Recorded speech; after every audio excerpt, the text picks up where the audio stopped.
Estamos con Martín Epstein, integrante del CEPA. Martín, gracias por venir. Un placer, gracias por la invitación. A ver, comenzamos a transitar y a definir un poquito lo que está marcando este 6% de inflación del mes de enero. Allí reflejamos en las placas cuáles son los rubros que más han aumentado. Y uno se pregunta, si ya se tienen los rubros que más han aumentado, ¿por qué no se ataca a esos rubros? Bueno, lo primero es que efectivamente coincide, es un dato alarmante, sobre todo porque se venía logrando un descenso razonable del índice de inflación mes a mes, como había planteado el ministro Massa desde que asumió, y esto en principio pone un freno a ese descenso. Si veníamos bajando de a un punto porcentual cada 2 meses, y en principio saltar a 6 es una señal de alerta. Yo diría que hay un par de factores muy significativos que explican este aumento mensual. Uno efectivamente tiene que ver con la cuestión de recreación, si estamos en pleno contexto de vacaciones, y esto hace que los sectores involucrados con recreación y con turismo también hayan encontrado un momento de recomponer rentabilidad, y por eso hay un empuje de precios. La otra cuestión que nosotros desde CEPA veníamos planteando desde hace un buen rato es que se dio un salto muy fuerte en precios de verduras y frutas y legumbres, que fue uno de los motores inflacionarios de este mes, ¿sí?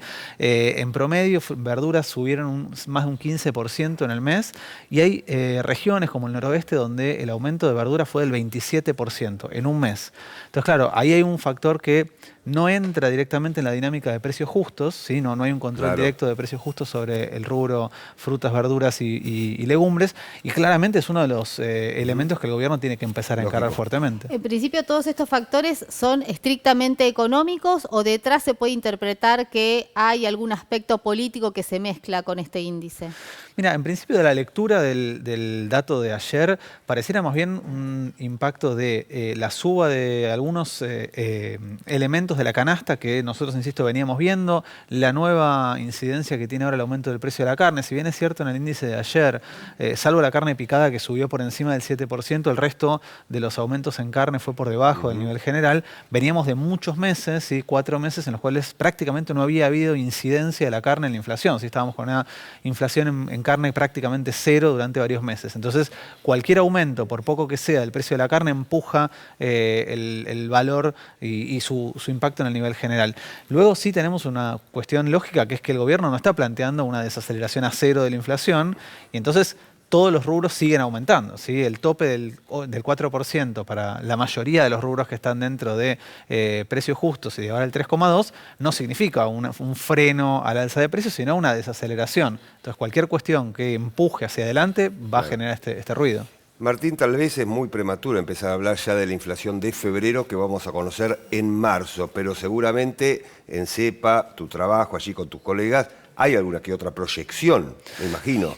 Mira, nosotros solemos mirar algunos factores, no solemos hacer futurología, pero sí, lógicamente hay una mirada preocupante, que es que en la medida que con el acuerdo de precios justos no se logre una desaceleración más significativa de precios, vamos a estar frente a un problema. Por eso yo creo que el gobierno ataca en principio 2 de los grandes factores. Hoy hay un poco más de idea de incorporarla dentro de la negociación de precios justos de alguna manera, frutas, verduras y hortalizas, pero ya están dentro del programa carnes y escuelas privadas, que pareciera como un factor de costado, pero pensemos que venimos de vacaciones y vamos hacia el inicio del año escolar con los aumentos correspondientes de los colegios privados que suelen impactar fuertemente en el mes de marzo. Entonces, y los útiles también. Exactamente, hay un componente que va a pegarle el índice de precios de este mes y del mes que viene, que el gobierno tiene que empezar a atacar ya, y que de hecho es lo que está haciendo. Ahora, ¿cuál es el problema estructural? Digo, porque si uno compara la inflación de Argentina con países de la región o con países hasta países en guerra, el caso de Rusia y Ucrania,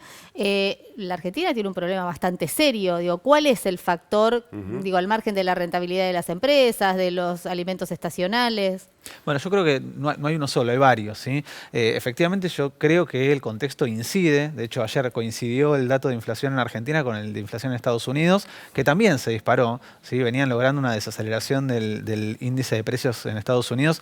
Estamos hablando de otra escala, ¿no? Pero digo, habían logrado una desaceleración al 0,1 mensual y saltaron nuevamente al 0,5 para el mes de enero, lo cual muestra que el problema de la inflación no es un problema único de nuestro país. Lógicamente, en los niveles en los cuales nos movemos nosotros, es un problema mucho más significativo también por el impacto que significa ver una inflación que en otros países es anual, ¿sí? 6% en nuestro país es anualizada la inflación de Estados Unidos.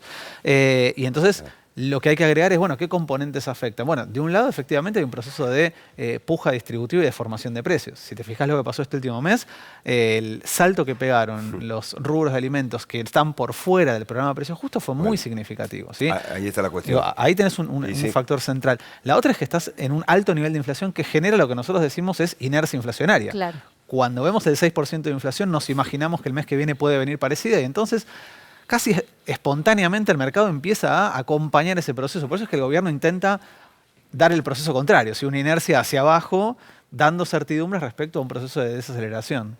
Gracias, Martín, por venir. Nos ayuda a entender siempre qué pasa con los números de esta economía en la República Argentina. Martín Epstein trabaja en el CEPA y nos ayuda a entender qué está pasando ahora y qué puede llegar a pasar en los próximos meses. Gracias, Martín, por venir. Seguimos así.